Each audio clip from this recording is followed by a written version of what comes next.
और अब सीधा रुख करते हैं खबरों की ओर। दिल्ली से बड़ी खबर सामने आ रही है इस वक्त की। राउज एवेन्यू कोर्ट में केजरीवाल की पेशी, केजरीवाल की कस्टडी मांग सकती है सीबीआई। तो ये बड़ी जानकारी इस वक्त की।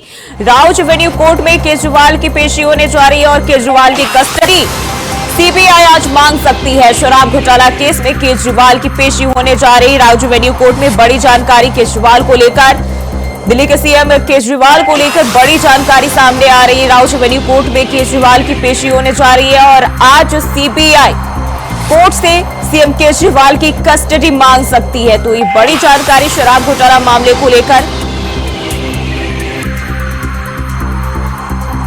एक दिन पहले ही सीबीआई ने पूछताछ की थी और अब जो है उन्हें कोर्ट में पेश किया जा रहा है और इस दौरान सीबीआई उन्हें हिरासत में लेने की मांग कर सकती है कोर्ट से। तो ये बड़ी जानकारी सामने आ रही है। राउज एवेन्यू कोर्ट में आज अरविंद केजरीवाल की पेशी होने जा रही है।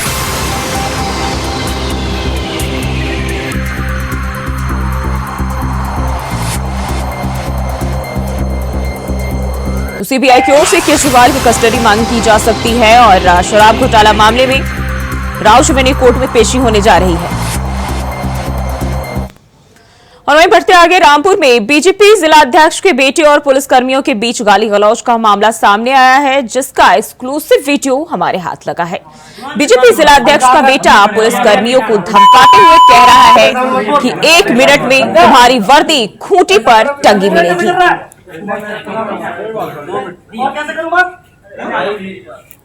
तो बात कर रहा है आप भी तो बदतमीजी कर रहे हैं। यार जाते किलो ड्रामा कर रहे हो आप। यार कर रहा है। अरे भैया ले जाओ, ले जाओ, ले जाओ। कैसे कर रहे हो? अरे चलो काम कर अपना। राज भाई पीछे अरे चलो यार, ये बात छोड़ दे, मान जा।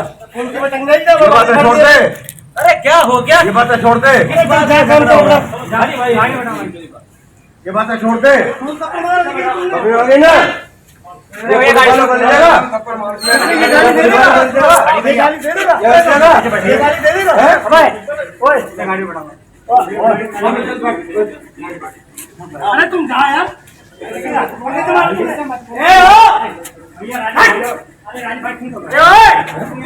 अरे यार हट्टा क्यों नहीं है? समझा रहा हूँ मैं, आपकी बात समझ गया, समझा रहा हूँ मैं। अरे गाड़ी में बैठो यार, क्या कर रहे हो?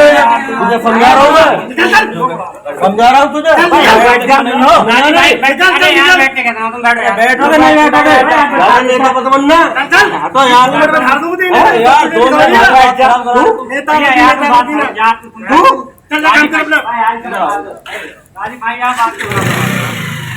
अरे शराब पीने की ड्यूटी कर रहे हो? अरे गाली किसे दे रहा तू? भाई हम बिचारे हैं, तुम यार हम बिचारे हैं, तुम जाओ। गाली किसे दे रहा है? अरे यार तुम बोल देगा, बोल देगा। अरे बैठ नहीं बैठोगे लोगों चलाने यहाँ से, समझे ना? अरे भाई निकल चल यहाँ से, निकल चल, निकल जाओ। सारा शराबी कहीं का शराबी। और इसी खबर पर ज्यादा जानकारी के साथ सुरेश दिवाकर रामपुर से हमारे साथ जुड़ गए हैं। सुरेश, क्या है पूरा मामला? इसमें साफ तौर पर जो है बीजेपी जिलाध्यक्ष के बेटे की दबंगई देखी जा रही है। देखिए, जो भी अगर सूत्रों की माने तो डंपर की वजह से ये जो पुलिसकर्मी और जो जिलाध्यक्ष के बेटे हैं, यानी कि हंसराज पप्पू जो भाजपा के जिलाध्यक्ष हैं रामपुर से मौजूदा, उनके पुत्र के बीच और पुलिस कर्मियों के बीच जो नोकझोंक है वो साफ दिखाई दे रही है। कहीं ना कहीं देखा जा रहा है कि जो सत्ता का रौब है वो बीजेपी जिलाध्यक्ष के बेटे यहाँ पुलिसकर्मियों को सरेआम दिखाते हुए दिखाई दे रहे हैं। ये वीडियो 2 दिन पुराना बताया जा रहा है और इन्हीं के पेट्रोल पंप का ये वीडियो बताया जा रहा है, जहाँ पे सरेआम जो जिलाध्यक्ष के बेटे हैं वो पुलिस कर्मियों से कह रहे हैं कि 1 मिनट में वर्दी खूंटी पे टंगी मिलेगी। और भी जो गाली गलौज, तमाम प्रकार की गाली गलौज हुई, लेकिन उस बाद जब हमने जो वीडियो वायरल हुआ उसके बाद हमने जिला अध्यक्ष से बात करने की कोशिश की, तो जिला अध्यक्ष ने पुलिस कर्मियों पर आरोप लगाया कि नशे में थे, दारू पिए थे, दारू पी के ड्यूटी कर रहे थे, उसके बाद ये अभद्रता हुई है। बहरहाल इस मामले की जो इन्वेस्टिगेशन है वो सीओ सिटी कर रहे हैं और उसके बाद जांच में क्या तथ्य निकल कर आएंगे, इसमें कौन दोषी है, पुलिस कर्मी दोषी है या फिर जो भाजपा के जिला अध्यक्ष हैं उनका बेटा दोषी है। बहरहाल अब इन्वेस्टिगेशन का विषय है। वीडियो जो है सोशल मीडिया पर पूरी तरह से वायरल हो रहा है, क्षेत्र में चर्चाओं का विषय बना है कि जिला अध्यक्ष के बेटे की और जो पुलिसकर्मी है उनसे नोकझोंक हुई है, गाली गलौज हुई है, तमाम प्रकार की गाली गलौज। अब सोशल मीडिया पर वीडियो वायरल हो रहा है तो आप खुद समझ सकते हैं कि जो जिला अध्यक्ष का बेटा है वो वीडियो में हमारे दर्शक खुद सुन रहे हैं कि किस तरह से जो पुलिसकर्मी है उस पुलिसकर्मी को वो किस तरह से हड़का रहा है। अब आप ये भी देख रहे हैं तस्वीरों में कि एक पुलिसकर्मी नहीं है वहां पर और जो 3 से 4-5 पुलिसकर्मी हैं वो पुलिसकर्मी सभी उसको समझाने का प्रयास कर रहे हैं, लेकिन उसके बाद भी पारा इतना चढ़ रहा है कि गाली गलौज तक मामला आ रहा है। अब दारू का जो आरोप है कि पुलिसकर्मी शराब के नशे में है, बहरहाल अभी इस चीज को कह पाना कुछ संभव नहीं होगा क्योंकि अब ऐसे 2 दिन पुराना ये वीडियो बताया जा रहा है। अब समझिए कि इसमें जांच किस तरह से होगी। सुरेश, 2 दिन पुराना वीडियो है जो कि वायरल भी हो गया है और बात करें तो पिता जो है बेटे की बचाव करते हुए दिख रहे हैं, लेकिन क्या अभी सच क्या है इसके लिए कोई जांच शुरू की गई है इसको लेकर? बिल्कुल, देखिए इस मामले में जो सीओ सिटी है वो जांच कर रहे हैं। अब पिता से हमने जब बात की बेटे की यानी कि जिला अध्यक्ष से भाजपा की हंसराज पप्पू जी से हमने बात करने की कोशिश की तो उन्होंने साफ तौर पे यही कहा कि जो पुलिसकर्मी थे वो दारू में थे, यानी कि दारू के नशे में थे, दारू पी के ड्यूटी कर रहे थे। बहरहाल उन्होंने तो आरोप लगा के पल्ला झाड़ दिया, लेकिन क्या पुलिस इन्वेस्टिगेशन में इसमें क्या तथ्य सामने निकल कर आएंगे? क्या पुलिसकर्मी दारू पी के ड्यूटी कर रहे थे उसके बाद ये अभद्रता हुई? अगर दारू पी के ड्यूटी कर रहे थे तो जाहिर की बात है पुलिस कर्मियों पर कार्रवाई होनी चाहिए और ऐसे पुलिसकर्मियों को सस्पेंड करना चाहिए। लेकिन अब जिलाध्यक्ष के जो बेटे हैं, अगर दारू का इसमें जो मामला है दारू पीने का सत्यता निकलकर सामने आती है तो ऐसे लोगों पर कार्रवाई होनी चाहिए और अगर पुलिसकर्मी दोषी नहीं है तो दूध का दूध पानी का पानी होना चाहिए। जिलाध्यक्ष के बेटे के खिलाफ भी कार्रवाई होनी चाहिए क्योंकि पुलिस सरेआम जो एक पुलिसकर्मी नहीं है, वहां पे 4 से 5 पुलिसकर्मी है और 3 से 4 पुलिसकर्मी उसको समझाने का प्रयास कर रहे हैं, लेकिन वो समझ नहीं पा रहा है। लेकिन बिल्कुल सुरेश, बहुत बहुत शुक्रिया जानकारी साझा करने के लिए। तो इंडिया वॉइस के पास ये एक्सक्लूसिव तस्वीरें आपको दिखा रहे हैं जहां बीजेपी जिला अध्यक्ष के बेटे और पुलिस वालों के बीच जो है नोकझोंक और इस दौरान धमकाते हुए नजर आ रहा है जिला अध्यक्ष का बेटा। बढ़ते हैं आगे। वाराणसी में महात्मा गांधी काशी विद्यापीठ के 2 छात्र गुटों में मारपीट का मामला सामने आया जहां छात्रों ने जमकर उत्पात मचाया। ये लड़ाई देखते ही देखते इतनी बड़ी हो गई कि इसने छात्रावास समेत पीएससी के वाहनों को भी अपनी चपेट में ले लिया। हालात बेकाबू होते देख वाराणसी के तमाम बड़े पुलिस अधिकारी समेत कई थानों की पुलिस फोर्स मौके पर पहुंची और समझाकर सभी को शांत करवाया। हमारे गार्ड सुपरवाइजर जो है कि कुछ छात्रों में मारपीट हो रही है। मैंने उन्हें कहा कि जाके मौके पे देखिए कि छात्रों का आपसी विवाद है, क्या है, शब्द का वाद विवाद हो रहा है कि मारपीट हो रही है, हाथ से हो रही है, कैसे हो रही है, जाइए फिर हमको तुरंत सूचना दीजिए। हमें लगता है कि सुपरवाइजर के फ़ोन के 2 मिनट बाद छात्रों का फ़ोन आया कि कुछ छात्रों ने मारा है, ज़्यादा मारा है, उनका सर फट गया है। हम कहे कि उसी छात्र से हमने पूछा कि किस छात्र को किसने मारा है, कहे हमें नहीं पता मैडम, आप आ जाइए।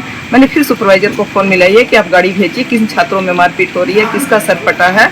तब तक फिर करीब 8-10 छात्रों का लगातार फ़ोन आता रहा है कि मैडम आप आइए, आप आइए। मैं तुरंत, गाड़ी तो हमारी नहीं आ पाई थी, मैं परिसर में ही रहती हूँ टीचर्स आवास में, मैं पैदल ही आई, आधा रास्ते तक आई थी, तब तक मुझे मेरी गाड़ी मिल गई। मैं यहाँ पर आई तो पता चला कि छात्रों और पीएससी के बीच में थोड़ी मारपीट हुई है। 3 छात्र तो पहले ही मार खाए थे, जैसा कि मुझे आने पर पता चला।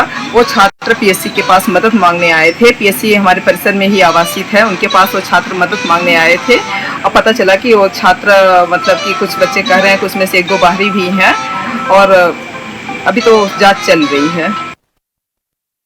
ज्यादा जानकारी के साथ धर्मेंद्र पांडे हमारे साथ जुड़े हुए। धर्मेंद्र, क्या है ये पूरा मामला? 2 छात्र गुटों के बीच मारपीट होने की खबर सामने आ रही है।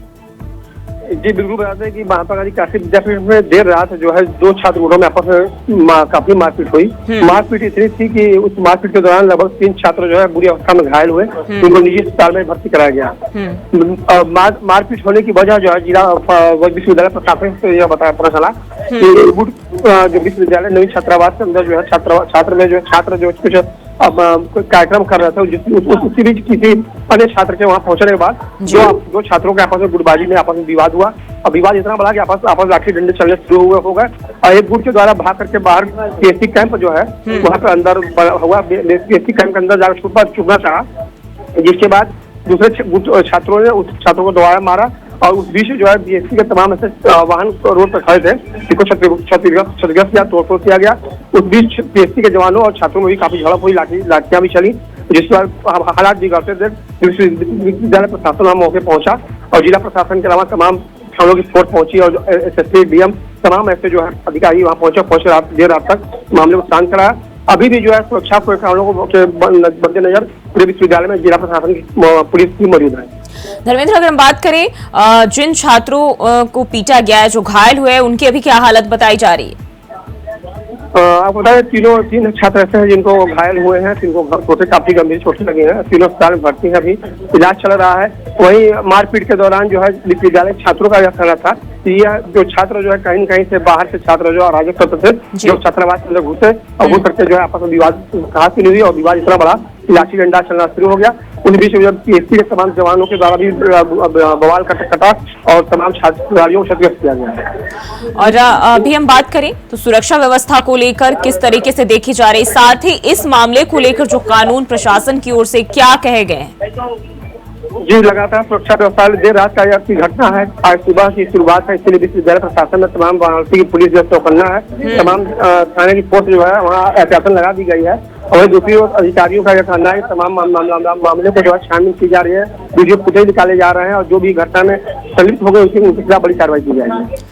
जी धर्मेंद्र, बहुत बहुत शुक्रिया जानकारी साझा करने के लिए। तो 2 छात्र गुटों में जमकर मारपीट हुई और वहीं रुक कर लेते अगली खबर की ओर। बदायूं में जबरन धर्म परिवर्तन के लिए दबाव का मामला सामने आया है। जानकारी के मुताबिक 1 साल पहले एक युवती ने एक दूसरे समुदाय के युवक से शादी की थी। शादी के 1 साल बाद युवक ने अपने पत्नी पर जबरन उसका और उसके पूरे परिवार का धर्म परिवर्तन करने के लिए दबाव बनाने के आरोप लगाए हैं और युवती ने इस मामले में अपने पिता के साथ थाने पहुंचकर रिपोर्ट दर्ज कराई है, जिस पर पुलिस ने रिपोर्ट दर्ज कर आरोपियों की तलाश शुरू कर दी है। तो महिला ने पति पर जबरन धर्म परिवर्तन के आरोप लगाए हैं। दूसरे धर्म में शादी की थी। मेरे हस्बैंड का नाम अतीम अली और मेरे ससुर का नाम डॉक्टर शाकिर अली है। उनकी पत्नी का नाम रेशमा बेगम, साइमा बेगम उनकी बेटी है और मेरे जेठ है नदीम अली। उन सब ने मुझ पर इतना प्रेशर डाला, बोल रहे थे कि तुम्हें धर्म हमारा अपनाना पड़ेगा। उन्होंने मेरा धर्म पूरा चेंज कराने की कोशिश करी और जब मैंने नहीं करी कोशिश तो उन्होंने मुझे मारना तोड़ना और जान से मारने की धमकी दी। इसीलिए मैं अब कोतवाली आई हूँ उनके चंगुल से बच के। और क्या कहते हैं, मैं उनको समझाने की कोशिश करती पर वो मेरे घर वालों के ही रह रहे थे, वो मुझे ना लेके जाए थे नहीं कुछ कर रहे थे। इसीलिए उन्होंने मुझे बहुत मारने की धमकी दी, बोले जिंदा जला देंगे हम तुझे अगर तू यहाँ से गई। और मेरे घर वालों को भी मारने की धमकी देते थे। इसी चक्कर में मैंने उनके हक में बयान दिए थे। और इसी खबर पर ज्यादा जानकारी के साथ बदायूं से विजय कुमार हमारे संवाददाता हमारे साथ जुड़ गए। विजय, जबरन धर्म परिवर्तन का मामला एक बार फिर से सामने आया, जहां लगातार इसको लेकर सरकार तमाम तरह की कोशिश करती है, लेकिन एक के बाद आए दिन इस तरह की खबरें जो है वो सामने आ जाती है। क्या है ये पूरा मामला? जी, आपको बता दें कि जो 1 साल पहले जिस युवती ने दूसरे समुदाय के युवक के साथ शादी की थी, हालांकि वो अभी ईद पर वापस आए थे और ये हुआ कि उस पर जो है उसने जो उस परिवार पर, युवक के परिवार पर जो गंभीर आरोप लगाए हैं, उसने बताया है कि जिस तरह से पूरा परिवार उस पर धर्म परिवर्तन के लिए दबाव दे रहा था, इसमें पूरे मामले में जो है पुलिस ने 5 लोगों पर मुकदमा दर्ज किया है पीड़ित की तहरीर के आधार पर। युवती ने ये भी आरोप लगाए हैं कि जिस तरह से उसने कई वर्ष पहले उसका एक अश्लील वीडियो बना करके दबाव बनाया था, जिसमें उसको पिछले वर्ष शादी करनी पड़ी और ये कोर्ट के माध्यम से शादी हुई थी, जिसको लेकर पुलिस अभिरक्षा में ये जनपद से दूसरे किसी शहर में रह रहे थे। अब ये ईद पर वापस आए, इसके बाद इनके परिवार ने, जो युवक था उसके परिवार ने धर्म परिवर्तन के लिए दबाव बनाया, जिसको लेकर के ये मारपीट भी करते थे और जिसको परेशान होकर के युवती ने जो है कोतवाली शहर कोतवाली में अपना मुकदमा दर्ज कराया है। क्या अभी तक इसको लेकर कोई कार्रवाई की गई है? देखिए, जिस तरह से तहरीर दी गई है, पुलिस ने 5 लोगों के खिलाफ मामला दर्ज कर लिया है और पुलिस पूरे मामले की जांच पड़ताल में कर रही है। हालांकि पूरा परिवार फरार भी चल रहा है, जिसको लेकर के अब पुलिस देखते हैं कि आगे क्या कार्रवाई होती है और इस तरह से गंभीर आरोप जो युवती लगा रही है उसमें कितनी सच्चाई है। जी जिस तरीके से हम बात करें तो युवती का बयान जो सामने आया है, साफ तौर पर वो कहती हुई दिखाई दे रही कि जो दबाव बनाए जा रहे हैं ससुराल पक्ष की ओर से, उसमें कहा जा रहा है अगर वो धर्म परिवर्तन नहीं करती है तो उसके और उसके पूरे परिवार के लिए जो है वो धमकी दे रहे हैं। और इसको लेकर अगर हम बात करें क्या कार्रवाई की गई है, क्योंकि लगातार धर्म परिवर्तन के मामले सामने आते हैं, एक के बाद एक कोशिश की जाती है लेकिन इस पर लगाम नहीं लग रहा है। जी बिल्कुल, देखिए जिस तरह से यही एक मामला नहीं है, बदायूं में पहले भी ऐसे कई मामले आए हैं। जिस तरह से देखिए जो दूसरे समुदाय के जो युवक हैं या जो उनको दूसरे समुदाय की लड़कियों को इस तरह से फंसाया जाता है और उनके साथ शादी के बाद जबरन धर्म परिवर्तन या शादी से पहले उनको जो है शादी का झांसा दे करके जो है बरसों ले जाना और उनको जो है धर्म परिवर्तन कराना, ये बहुत सारे मामले आए हैं। अब देखना ये कि देखिए जिस तरह से यूपी सरकार हो चाहे वो देश की सरकार हो, तमाम कठोर प्रतिबंध भी लगा रखे हैं, तमाम कठोर कार्रवाइयां भी होती हैं, मगर साफ तरह से देखा रह जाता है कि मामले रुकने का नाम नहीं लेते हैं, क्योंकि लगातार कार्रवाई के बावजूद भी ऐसे तमाम मामले सामने उभर के आते हैं। जी विजय, बहुत बहुत शुक्रिया जानकारी साझा करने के लिए। तो पूरे परिवार पर धर्म परिवर्तन के दबाव बनाया जा रहा है। हालांकि पुलिस जो है फिलहाल जो है आरोपियों की तलाश में जुटी हुई है और आगे की कार्रवाई में जुट गई है। बुलेटिन में फिलहाल के लिए बस इतना ही। खबरों के लिए बने रहे इंडिया वॉइस के साथ।